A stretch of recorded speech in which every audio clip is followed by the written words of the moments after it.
E8 Hindi ने कंधे उचकाए। ये वाकई मजेदार है। मुझे अक्सर डांट पड़ती है क्योंकि मैं इस काम को करने के लिए दूसरे तरह के प्रशिक्षण को अनदेखा कर देता हूँ।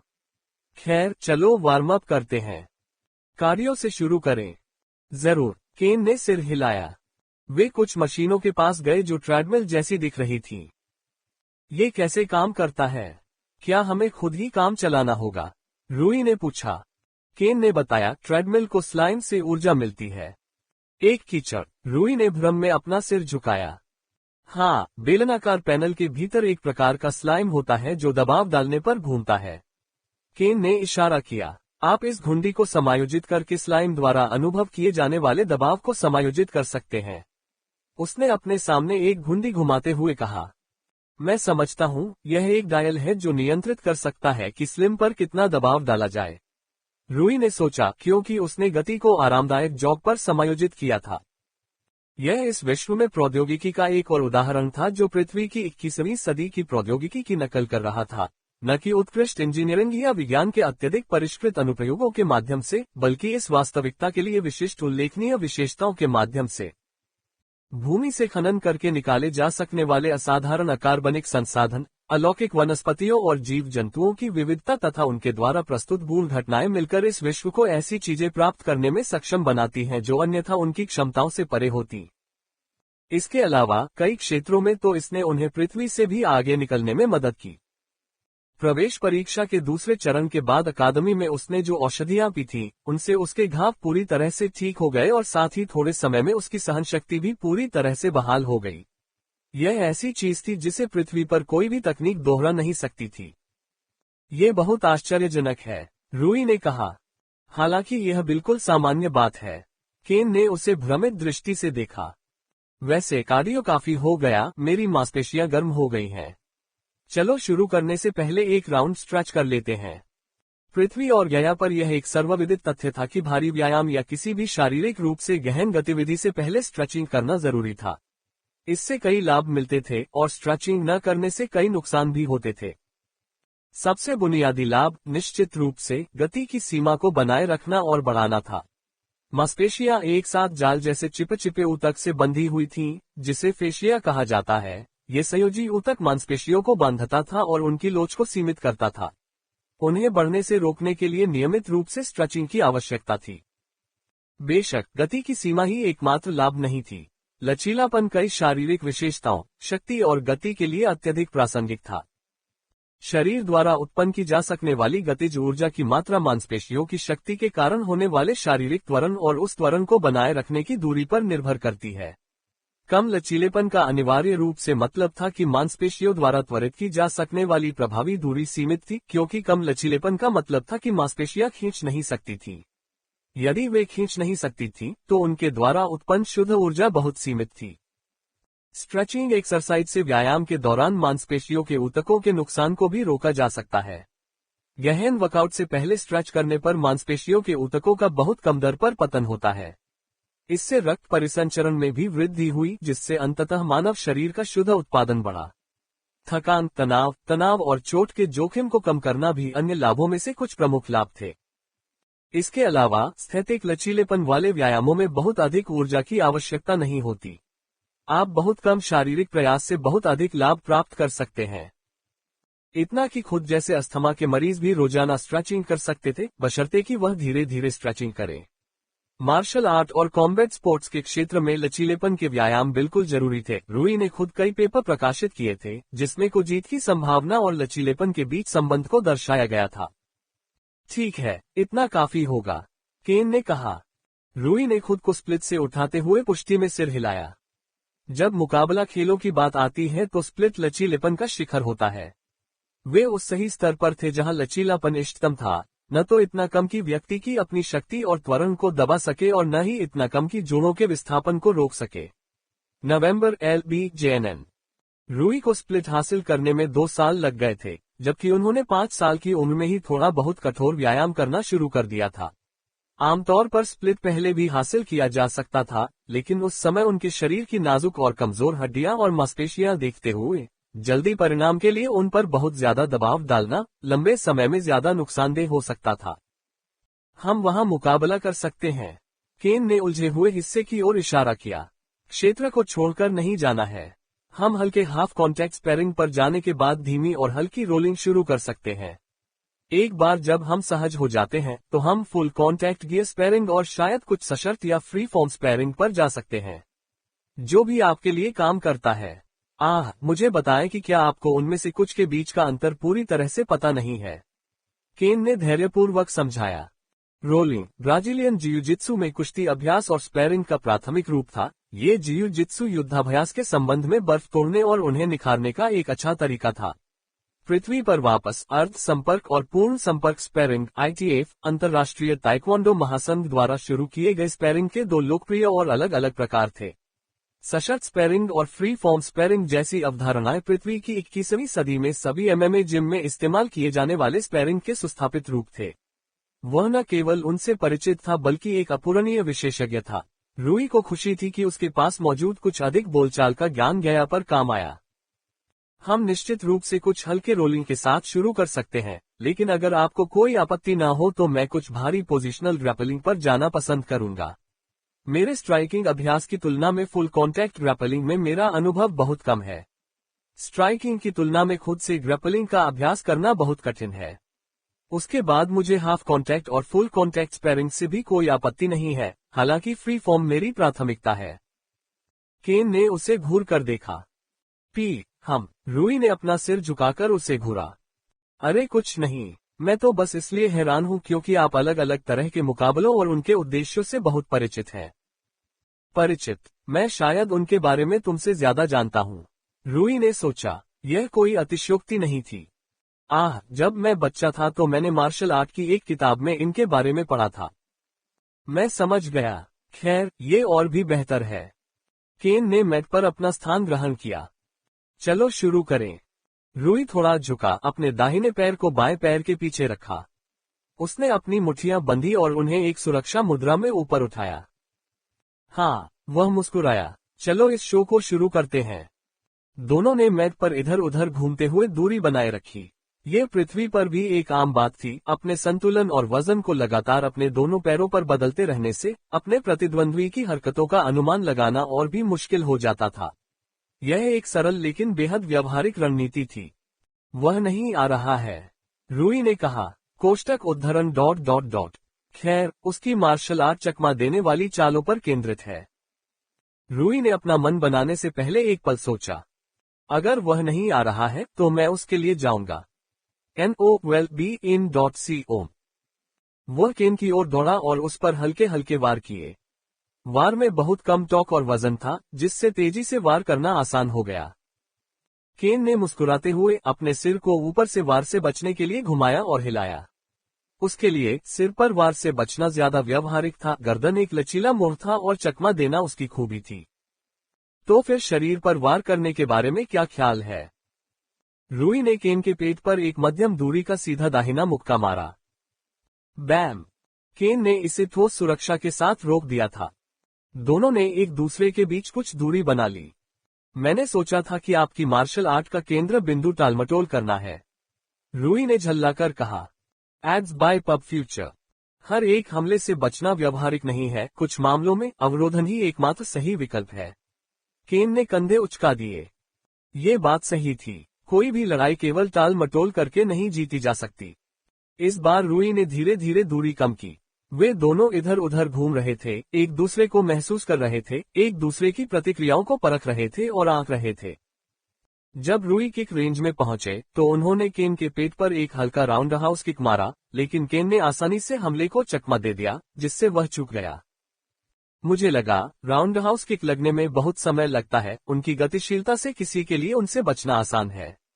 रूई ने सोचा और कुछ हल्के जैब लगाए, जिनमें से अधिकांश चकमा दे दिए गए। उन्होंने केन की ठोड़ी पर सीधा किक मारने का प्रयास किया, लेकिन केन ने चकमा देते हुए दूरी कम कर ली। बैम! केन ने रूई के पेट पर जोरदार प्रहार किया। तस्क! रूई ने मुंह बनाया। रूई के लिए उस पर साफ वार करना बहुत कठिन था। केन न केवल बहुत फिसलन भरा था, बल्कि वह पतली जगहों का फायदा उठाकर अपना रास्ता बनाने और वार करने में भी माहिर था। वह मजबूत है, रूई ने झल्लाकर कहा, लेकिन अभी उसका काम पूरा नहीं हुआ था। उसने अपने और केन के बीच की दूरी को कम किया, लेकिन इस बार उसने जल्द से जल्द स्ट्राइक करने की कोशिश नहीं की। इसके बजाय उसने अपने बाएं हाथ को गार्ड के रूप में ऊपर रखा और अपने दाहिने हाथ को एक मजबूत जैब के लिए तैयार किया। केन ने अब तक अपनी इच्छा से एक भी आक्रमण नहीं किया था, उनका एकमात्र आक्रमण जवाबी था। उसकी योजना यह है कि मैं आक्रमण शुरू करूं और अपने आक्रमण से बचते हुए या उसके बाद आक्रमण करूं। Ads by PubFuture. ये केन की खूबी थी। वह हमलों से बचते हुए साथ ही काउंटर भी सेट करते थे। लेकिन इसमें खामियां भी थीं। ऐसी रणनीति के लिए बहुत अधिक स्थान की आवश्यकता होती है। आमतौर पर बचाव के लिए जगह की जरूरत होती है। मार्शल आर्ट के दूसरे क्षेत्रों की तुलना में कहीं ज्यादा। जगह जितनी कम होगी, बचाव उतना ही कम होगा। शुक्र है, रिंग छोड़ने की अनुमति नहीं है। रूई ने इसका फायदा उठाने की योजना बनाई। केन को कोने में धकेलकर साथ ही साथ बेहद नजदीकी रेंज में पहुंचकर उसके स्ट्राइक करने की संभावना बहुत ज्यादा थी। कारण सरल थे, किनारे पर पहुंचने का मतलब था कि केन जगह की कमी के कारण आसानी से स्ट्राइक से बच नहीं पाएगा, और रूई जितना उसके करीब होगा, स्ट्राइक से बचना उतना ही मुश्किल होगा। बहुत कम जगह में तेज सुपर क्लोज रेंज स्ट्राइक से बचना केन के लिए भी मुश्किल लग रहा था। इससे बचने के लिए उसके पास स्ट्राइक करने के अलावा कोई विकल्प नहीं था। केन ने पीछे की ओर देखा क्योंकि उसे एहसास हुआ कि बाउंड्री उसकी एड़ी पर थी। रूई ने कुछ व्यापक हमले इस तरह से किए थे कि उनसे बचने का आदर्श तरीका बस पीछे हटना था, लेकिन एक बंद क्षेत्र में सीमा तक पहुंचने से पहले ऐसा करने की संख्या की एक सीमा थी। रूई अचानक अपनी मुट्ठी लहराते हुए आगे बढ़ा, जिससे केन ने उस क्षण की गर्मी में पीछे की ओर झुकते हुए एक तेज सीधी ऊंची किक मारी। वूश! जहां रूई का सिर होना चाहिए था, वहां कुछ भी नहीं था। केन की आंखें आश्चर्य से फैल गईं। मैंने पहले भी ऐसा देखा है, केन। रूई ने उस स्ट्राइक को साफ साफ टालते हुए मुस्कुराते हुए कहा। केन को रिंग से बाहर फेंकने के लिए बस एक साधारण धक्का ही काफी था। उस झुकी हुई स्थिति में हवा में किक और बाउंड्री से बस 1 इंच की दूरी पर केन भी रिंग आउट से बचने के लिए शक्ति या संतुलन नहीं जुटा पा रहा था। पहला राउंड मेरे नाम है। रूई ने मुस्कुराते हुए केन को हाथ बढ़ाया। केन ने व्यंग्यात्मक ढंग से मुस्कुराते हुए कहा, हाँ, लेकिन आज आप केवल यही राउंड जीत रहे हैं। हाँ, रूई हंसी। तुम एक भी तकनीक का इस्तेमाल नहीं कर रहे थे, है ना? हे, तो आपने नोटिस किया। बेशक परीक्षा में तुम एक भयानक सांप की तरह चल रहे थे, मुझे तुम पर नजर रखने में परेशानी हो रही थी। इसकी तुलना में तुम अभी एक आलसी बिल्ली की तरह चल रहे थे। रूई ने पलटकर जवाब दिया। केन ने जवाब में रूई की तरफ एक प्रतिस्पर्धी मुस्कान फेंकी। उन्होंने जल्दी से अपनी पोजीशन ले ली, इधर उधर घूमते हुए। रूई फिर से वही रणनीति दोहराने में बहुत खुश थी। अगर यह टूटा नहीं है तो इसे ठीक मत करो, रूई ने नारा लगाया। जैसे ही उसने केन को घेरकर हमला किया, केन गायब हो गया। कोष्टक उद्धरण प्रश्नवाचक चिन्ह प्रश्नवाचक चिन्ह प्रश्नवाचक चिन्ह उद्धरण कोष्टक। जैसे ही रूई ने अपनी दिशाएं समेटी, बैम! एक जोरदार प्रहार उसके सिर के पिछले हिस्से पर पड़ा, जिससे वह उस सीमा रेखा के पार चला गया जहां से उसने पहले केन को घेरा था। भाड़ में जाओ, रूई ने दर्द से कराहते हुए उलझन में पीछे मुड़ते हुए कहा। उसने जो देखा उससे वह चौंक गया। केन एक हैंडस्टैंड पर उल्टा था और उसने अपने पैर से रूई के सिर पर एक किक मारी थी। केन एक आत्मसंतुष्ट मुस्कान के साथ अपने पैरों पर वापस आ गया। क्या तुमने सचमुच सोचा था कि मैं फिर से उसी रणनीति में फंस जाऊंगा? तुम्हें पता है कि बचाव केवल 2 आयामी पैंतरेबाजी तक सीमित नहीं है। रूई विस्मय में मुस्कुराए। क्या उसने सचमुच मेरे प्रहार से बचने के लिए हाथों के बल खड़े होने का प्रयास किया था? साथ ही साथ उसने मेरे सिर के पीछे एक किक मारी थी, ताकि मैं उस सीमा के पार जा सकूं, जहां मैंने उसे घेर रखा था। रूई ने उसे कम आंका था। केन जितना उसने सोचा था, उससे कहीं ज्यादा फुर्तीला और गतिशील था। इस तरह की कलाबाजी ने उसके बचने को और भी ज्यादा मुश्किल बना दिया। तुम सच में कुछ और ही हो, जानते हो, रूई ने रिंग में वापस आते हुए तारीफ की। हे, तुमने अभी तक कुछ भी नहीं देखा है, मैं अपनी पूरी शक्ति का आधा भी मुश्किल से ही इस्तेमाल कर रहा था। केन ने अपनी उंगलियों को चटकाया और एक मुस्कान बिखेरी जिसमें थोड़ी सी परपीड़न की झलक थी। तीसरा मुकाबला शुरू हुआ और इस बार केन ने पहला कदम उठाया। वह आ रहा है। रूई सतर्कता से तनावग्रस्त हो गई। केन ने सांस छोड़ी और अचानक अपना पहला कदम उठाते हुए वह धुंधला हो गया। एक पल में वह शीर्ष गति पर पहुंच गया, इतनी तेजी से आगे बढ़ रहा था कि उसने एक पल में दूरी पार कर ली। NO12BN.CO। धमाका। रूई जल्दबाजी में कोबल्ट गार्ड के साथ केन के मुक्के को रोकने में बमुश्किल कामयाब रहे। तेज। पहले उसकी गति मूलतः बच्चों का खेल थी।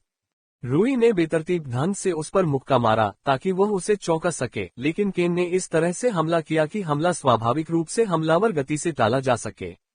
इस तरह से हमला करना कि स्वाभाविक रूप से अपने प्रतिद्वंद्वी के हमले से बचा जा सके, यही केन कर रहा था। बैम। केन रूई के गार्ड के माध्यम से हमला करने में कामयाब रहे। अरे, ये पहले से अलग है। पहले वह पहले से बच रहा था और बाद में एक स्लिप का मुकाबला कर रहा था, लेकिन अभी वो पूरी तरह से एक हमले का चयन कर रहा है, जिससे हमलावर गति स्वाभाविक रूप से रूई के हमले से बच जाती है। रूई को एहसास हुआ। पब फ्यूचर द्वारा विज्ञापन।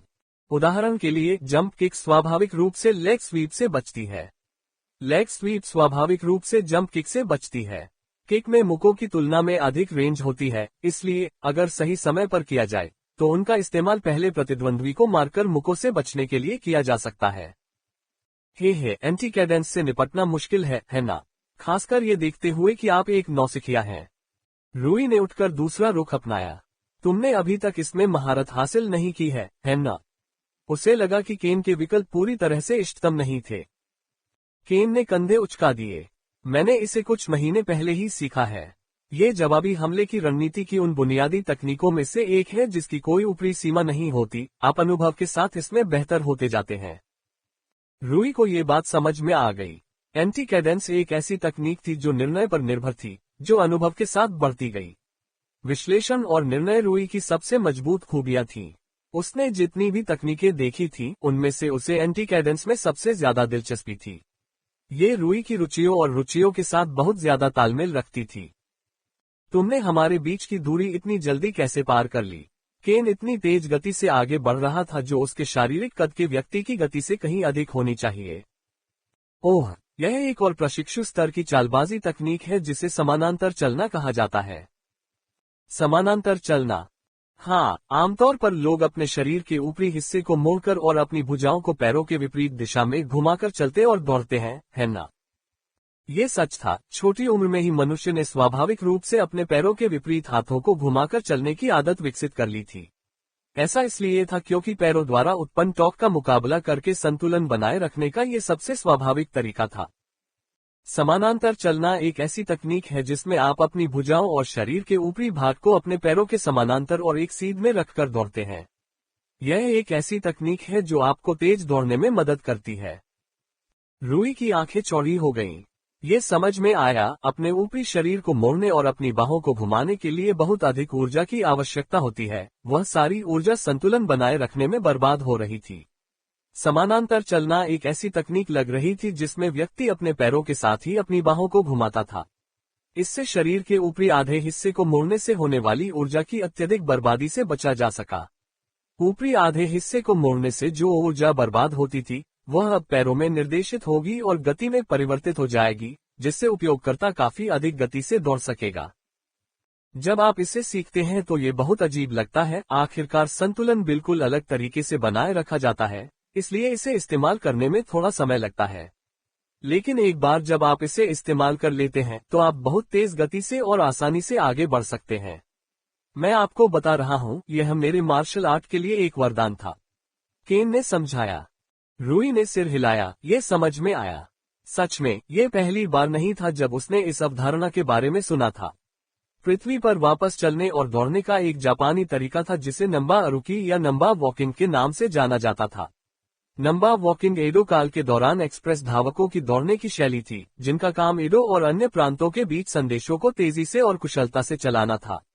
आमतौर पर वे जोड़े में यात्रा करते थे। एक के पास एक डंडा होता था जिसके अंत में एक बॉक्स या पैकेज होता था, और दूसरे के पास एक डंडा होता था जिस पर एक लालटेन होती थी जिस पर पात्रों के आधिकारिक व्यवसाय के बारे में लिखा होता था।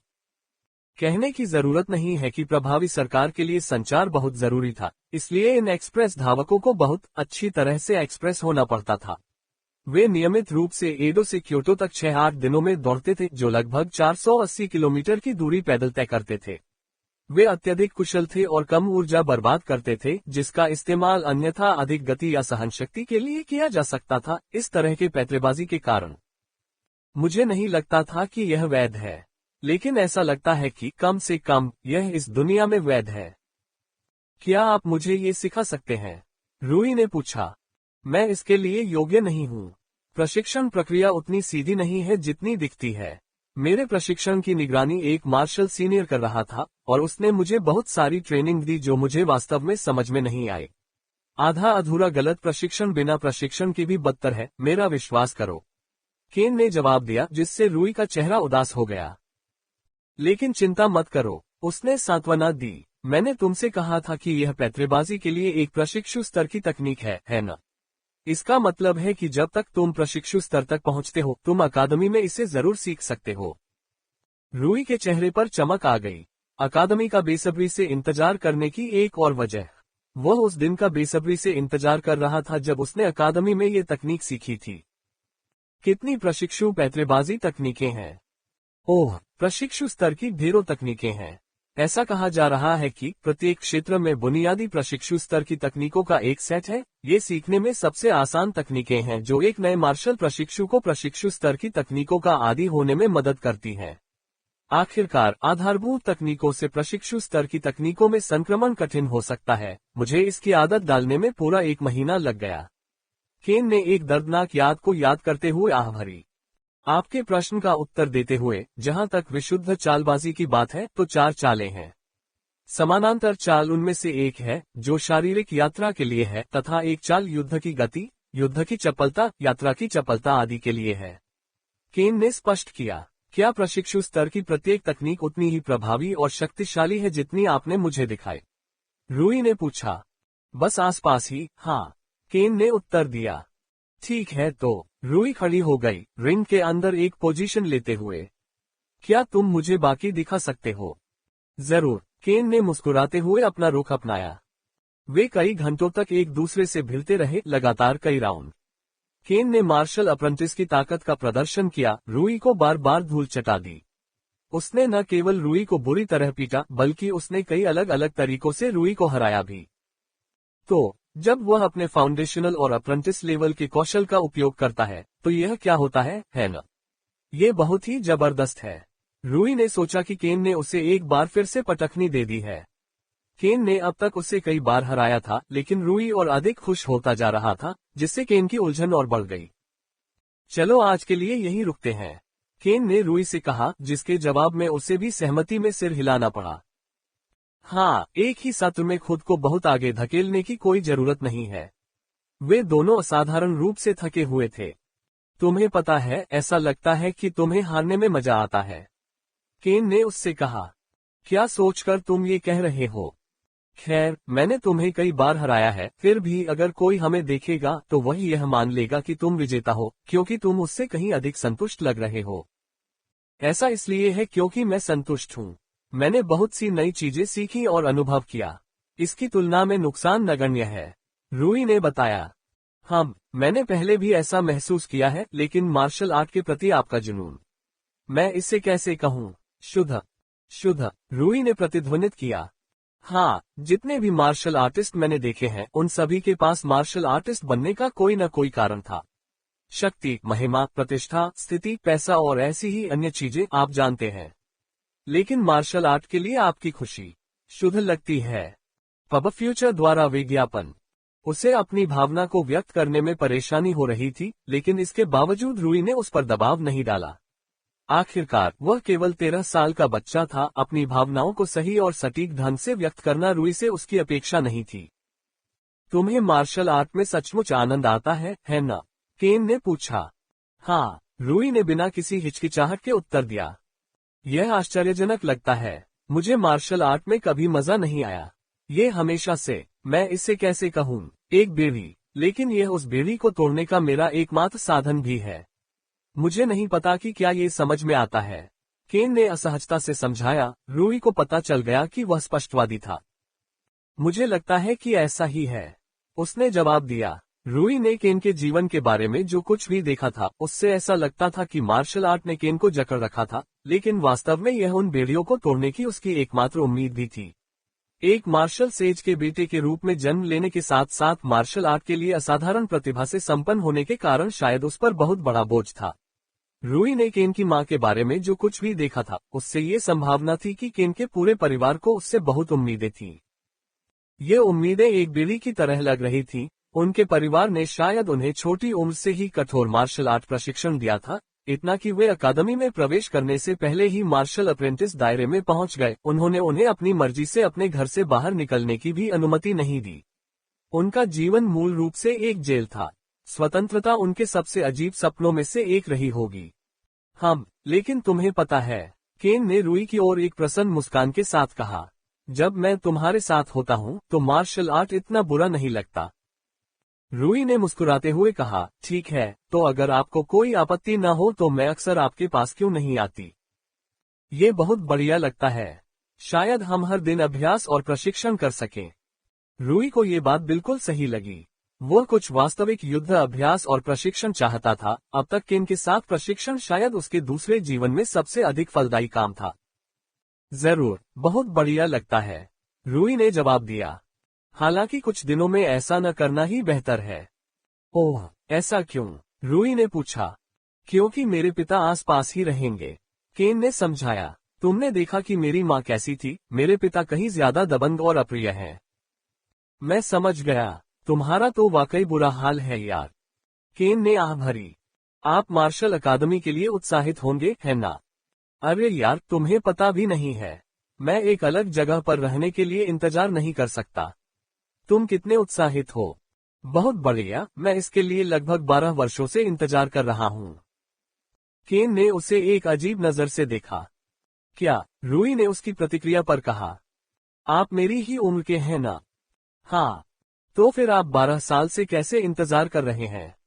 ओहे, रूई ने अजीब तरीके से अपना सिर खुजलाया। शायद मैंने गलत गिनती की है। हाँ। वैसे भी मुझे शायद घर जाना चाहिए। मैं बहुत थक गई हूँ और चोटिल हो गई हूँ। रूई ने बात बदल दी। रुको, जाने से पहले कुछ औषधि ले लो, केन ने कहा। ओह हाँ, ये समझ में आता है कि आपके पास वे हैं, लेकिन नहीं, धन्यवाद, रूई ने मना कर दिया। रुको, क्यों नहीं? केन ने असमंजस में अपनी भौहें सिकोड़ ली। औषधियाँ एक बार इस्तेमाल होने वाली मूल्यवान वस्तुएं हैं, वे चाय के प्याले नहीं हैं जो आप मेहमानों को देते हैं। रूई हंसा। वे इतनी महंगी हैं कि मैं उन्हें स्वीकार नहीं कर सकता। पब फ्यूचर द्वारा विज्ञापन। ऐसी चीजों के बारे में चिंता मत करो। हमारे पास इतनी ज्यादा औषधियाँ हैं कि हम नहीं जानते कि उनका क्या करें। सचमुच मैं अच्छा हूँ। नहीं, तुम्हें ऐसा करना ही होगा, केन ने जोर देकर कहा। रूई ने उस पर असहाय दृष्टि डाली। उद्धरण चिन्ह ... अच्छा। केन ने एक नौकर को कुछ निर्देश दिए जब वे एक सुविधा से बाहर निकल रहे थे। क्या आप स्नान करना चाहेंगे? केन ने कहा। क्या यहाँ शॉवर है? रूई ने सोचा। नहीं, मैं ठीक हूँ। अगर मैं देर से निकलूंगा तो घर वालों को परेशान कर दूंगा। वे तब तक मजाक करते रहे जब तक एक नौकर 4 शीशियां लेकर वापस नहीं आया। उनमें से 2 शीशियां लाल थीं, जबकि बाकी 2 नीली थीं। आपके घावों के लिए एक उपचार औषधि और आपकी सहनशक्ति के लिए एक ऊर्जा औषधि, केन ने पेशकश की। रूई ने उन्हें पकड़ लिया और करीब से देखने लगी। मैं हमेशा इस बात से हैरान रहता हूँ कि औषधियाँ कितनी अद्भुत होती हैं। ये सोचना कि वे इतने कम समय में आपको ठीक कर सकती हैं और फिर से युवा कर सकती हैं, सचमुच आश्चर्यजनक है। ये औषधि के लिए काफी औसत है, तुम्हें पता है, केन ने उससे कहा। औसत? रूई ने हैरान होकर पूछा। हाँ, ये औषधियाँ अपनी तरह की सबसे अच्छी औषधियाँ भी नहीं हैं। ये यहाँ के मानक प्रशिक्षण के बाद की औषधियाँ हैं। हालांकि ये अकादमी में आपके द्वारा ली गई औषधियों से कहीं बेहतर हैं। अरे, तो यहाँ और भी बेहतर चीजें हैं।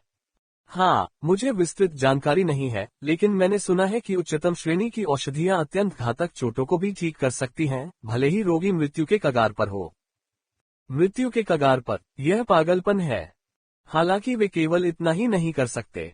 ऐसी औषधियाँ भी हैं जो आपके शरीर को कई तरीकों से स्थायी रूप से बेहतर बना सकती हैं, यद्यपि ये दुर्लभ है।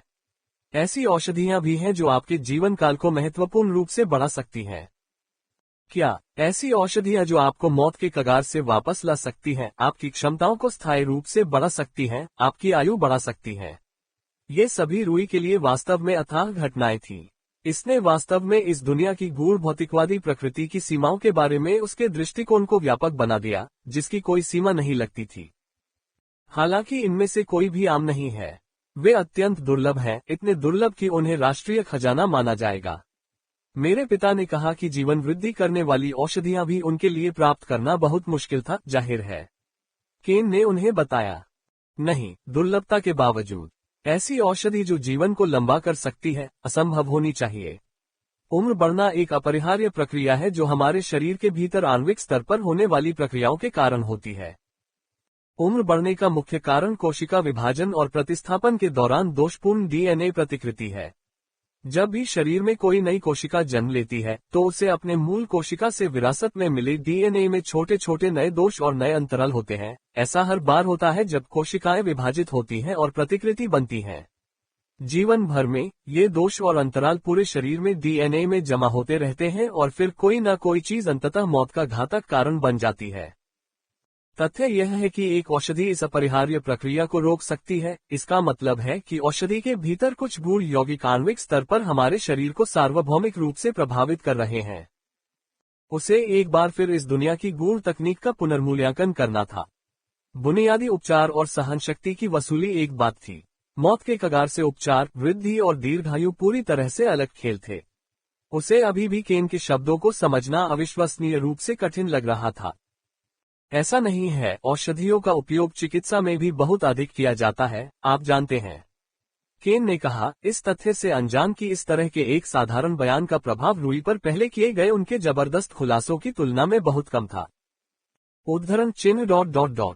क्या आपने पहले जिन स्थायी शारीरिक वृद्धि औषधियों का उल्लेख किया था, वे बाजार में उपलब्ध हैं?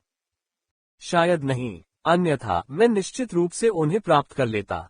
लेकिन दुर्भाग्य से मेरे पास वे नहीं हैं, केवल अस्थायी वृद्धि वाले ही मौजूद हैं। हालांकि इस पर मेरा हवाला मत दीजिए, मैं बस सामान्य बातें जानता हूँ। केन ने उत्तर दिया, मैं समझता हूँ, ये शर्म की बात है। अगर रूई के पास ऐसा कुछ होता तो उसे बहुत बड़ा बढ़ावा मिल सकता था। खैर, औषधियाँ आपको अन्यथा भी मजबूत बनने में मदद कर सकती हैं, आप जानते हैं। ओह हाँ, ऐसा कैसे? रूई ने उत्सुकता से पूछा। ठीक है, केवल कायाकल्प औषधि और उपचार औषधि ही आपकी प्रशिक्षण क्षमता को बहुत बढ़ा देती है। ईमानदारी से कहूं तो मैं उनके बिना प्रशिक्षण की कल्पना भी नहीं कर सकता। मैं आज जितना मजबूत हूं, उतना कभी नहीं होता, केन ने समझाया। सच है, आप इन औषधियों के साथ बिना इनके मुकाबले कहीं अधिक लंबे समय तक, कहीं अधिक गहनता से प्रशिक्षण ले सकते हैं। NOWELLBEIN.CO। हाँ, आप इस बात को लेकर पूरी तरह आश्वस्त हो सकते हैं कि हमारे बैच के नए छात्रों का एक बड़ा हिस्सा प्रशिक्षण के लिए उन पर निर्भर था, ताकि वे अधिक मजबूत और कुशल बन सकें, जितना कि वे नहीं बन पाते। इसमें कोई आश्चर्य नहीं कि मैं उनके बीच खुद को कमजोर महसूस कर रही थी। रूई ने सोचा, यही कारण है कि आपका प्रदर्शन काफी प्रभावशाली था। जब आपने मुझे बताया कि आपने कभी इसका सेवन नहीं किया है, तो मैं वास्तव में आश्चर्यचकित था। आपने बहुत कम उम्र से ही बहुत अधिक प्रशिक्षण लिया होगा। मैं उसे यह नहीं बता सकता कि मैं मूल रूप से अपने पूरे जीवन में प्रशिक्षण ले रहा हूँ। रूई ने सोचा, हर शारीरिक रूप से गहन गतिविधि प्रशिक्षण में तब्दील हो जाती है जब तक कि यह मापा, संरचित और अनुशासित हो। भले ही उसने वास्तव में 5 साल की उम्र में अभ्यास का प्रशिक्षण शुरू किया था, फिर भी उसने अपने शरीर को विभिन्न शारीरिक और प्रदर्शनात्मक विशेषताओं में सावधानीपूर्वक व्यायाम किया। वह शारीरिक प्रतिभा के मामले में मुश्किल से औसत से ताकत, गति और चपलता, स्थायित्व, लचीलापन आदि जैसे शारीरिक गुणों के मामले में औसत से ऊपर चला गया। सबसे बड़ी समस्या उनके प्रदर्शन संबंधी गुण जैसे संतुलन और शरीर आंख समन्वय थी। उनके पिछले जीवन की मांसपेशियों की याददाश्त और उनके नए शरीर के बीच बेमेल ने उन्हें काफी हद तक बाधित किया। 39 साल की मांसपेशियों की याददाश्त को फिर से लिखने में उन्हें बहुत समय लगा, जब तक कि वे आखिरकार एक औसत मानक तक नहीं पहुंच गए। शायद यही कारण है कि वे आपसे विशेष रूप से प्रभावित और आप में रुचि रखती थी। आपने बहुत कुछ हासिल किया, जबकि आपके पास लगभग सभी नए छात्रों के पास सीखने, प्रशिक्षण और विकास के लिए आवश्यक संसाधन नहीं थे, वह भी मात्र 13 वर्ष की आयु में। मुझे आश्चर्य है कि अगर मुझे जीवन भर कायाकल्प और रिकवरी औषधियों तक पहुंच मिलती तो मैं कितना मजबूत होता। रूई ने आह भरी। वह खुलेआम ईर्ष्यालु और जलनशील होने वाला व्यक्ति नहीं था। अपने पिछले जीवन में गंभीर रूप से बीमार व्यक्ति के रूप में उसने बहुत पहले ही सीख लिया था कि यह विषाक्त और अनुत्पादक था, लेकिन जब उसे एहसास हुआ कि उसने क्या खो दिया है तो उसे भी आह भरनी पड़ी। तुम एक राक्षस होगे। ईमानदारी से कहूं तो ये बहुत प्रभावशाली है कि तुम जहां हो, तुम्हारा शरीर सभी बातों को ध्यान में रखते हुए अविश्वसनीय रूप से अच्छी तरह से विकसित है। हालांकि तुम्हारी प्रदर्शनात्मक विशेषताएं बहुत ही खराब हैं। मेरा सुझाव है कि उन्हें प्रशिक्षित करने पर ध्यान दें। हमारे पास विशेष रूप से उनके लिए बनाए गए बहुत सारे प्रशिक्षण उपकरण हैं, इसलिए उनका उपयोग करने में संकोच न करें। ये सचमुच एक आकर्षक प्रस्ताव था, क्योंकि रूई साधन संपन्न थी तथा वास्तविक लक्षित प्रशिक्षण उपकरण कहीं अधिक प्रभावी और कुशल थे। धन्यवाद, मैं इस पर विचार करूंगा। क्या हमें अकादमी में इन औषधियों तक पहुंच मिलेगी? हाँ, अकादमी में रहने के दौरान आपको इनकी आपूर्ति मिलती रहेगी। स्वीट, मुझे चिंता थी कि मैं तब कुछ खो दूंगा। अकादमियों को कम मत आंकिए, उनके पास बहुत ज्यादा धन है, उसका एक बड़ा हिस्सा प्रशिक्षण संसाधनों पर खर्च होता है जिसमें अनिवार्य रूप से औषधियां शामिल हैं।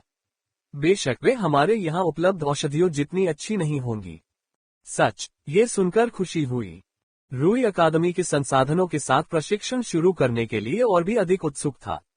वह शायद ही कल्पना कर सकता था कि इन संसाधनों के साथ प्रशिक्षण शुरू करने के बाद उसकी विकास दर कितनी बढ़ जाएगी। उसने अनुमान लगाया कि 1 साल के भीतर उसका शारीरिक शरीर किसी भी अन्य चीज की तुलना में अधिक परिष्कृत और परिष्कृत हो जाएगा। वह अभी यौवन में प्रवेश कर रहा था। टेस्टोस्टेरोन की बदौलत उसका शरीर भी स्वाभाविक रूप से अविश्वसनीय रूप से उच्च स्तर तक बढ़ रहा था, विशेष रूप से मांसपेशियों का द्रव्यमान और हड्डियों का घनत्व। आपको ऐसी औषधियां भी मिलती हैं जो आपके दिमाग को तरोताजा कर देती हैं, जैसे कि रात को अच्छी नींद। यह उन चीजों में से एक है जिसका मैं नियमित रूप से अपने प्रशिक्षण कार्यक्रम में उपयोग करता हूं। केन ने सहजता से एक और धमाका किया। आपने अपने पूरे जीवन में प्रतिदिन कितने घंटे प्रशिक्षण लिया है?